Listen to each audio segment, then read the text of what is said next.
Salam vatandaşlar. Bugün 6. oktyabr. Aşgabat'ta yer titremede vefat olan vatandaşlarımızın yatan yeri yaxşı olsun, cayı cennette olsun. Allah can bunlara iman baylığını versin. Türkiye'de neçe oğullarımız ağrıdan çıktı.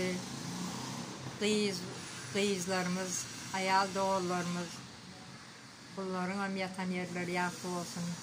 Allah iman baylığını versin. Diktatörlerin zamanında ne hak yeri öldürülen vatandaşlarımız, şehitlerimiz, Süleyman oğlumuz şampiyon. Türkmenistan'ın geleceğidir. Türkmenistan'ın avrayıdır.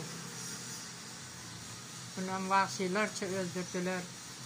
Yatan yerleri yaxşı olsun, cayı cennette olsun. İnşallah təzi Türkmenistan'ı kurup Türkmenistan vatanımıza barandan son bunlara şehitlerimize uludan ayet okuyoruz. Necip olsa. Türkmenistan'ın içinde enesi ölüp ya da atası ölüp gidip bilmeyeni gözyaşlar içinde oturan vatandaşlarımıza da sizlere de Allah sabır versin. Hemmemize de Allah sabır versin. İnşallah kazanırız vatanımızı. Təzi Türkmenistan'ı kururuz. Şehitlerimizin kanı yerde kalmaz.